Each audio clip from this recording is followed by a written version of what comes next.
Hi, my name is Carmel Diamichis. I write for Pando Daily. I cover EdTech, early stage companies, and the Internet of Things. So a good pitch email is short. It's like 2 paragraphs max.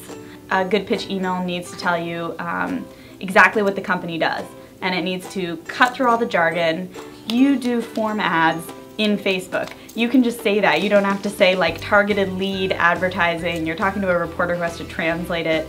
You know, act as though you're explaining it to your grandmother. Perfect subject line has like an interesting narrative spark to it. Texas billionaire, you know, trying to build like next Texas startup ecosystem. You know, I'm imagining this like weird eccentric billionaire with a cowboy hat, like trying to, you know, it immediately has like a sense of conflict in it and drama and something that would kind of suck me in.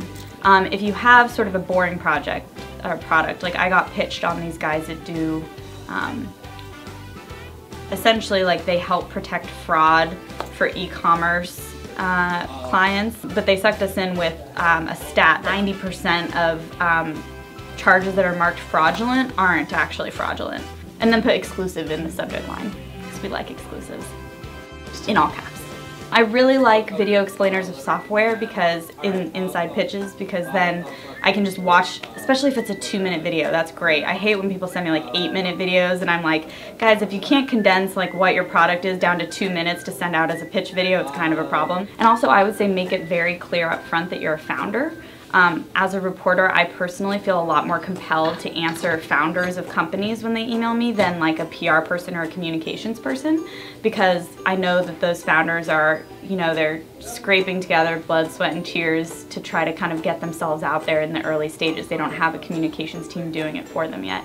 So sometimes I'll find that people bury the fact that they're a founder at the bottom of the pitch, and that should be a lot higher. Don't be afraid to go up to sending 3 or 4 follow-up emails, all in the same kind of hitting reply to your original pitch email. Because then the guilt just kind of creeps up on them, and you know, then we're like, oh, I haven't gotten back to that guy, it's really bad. Usually you should send the press release after the reporter has said they'll take the story.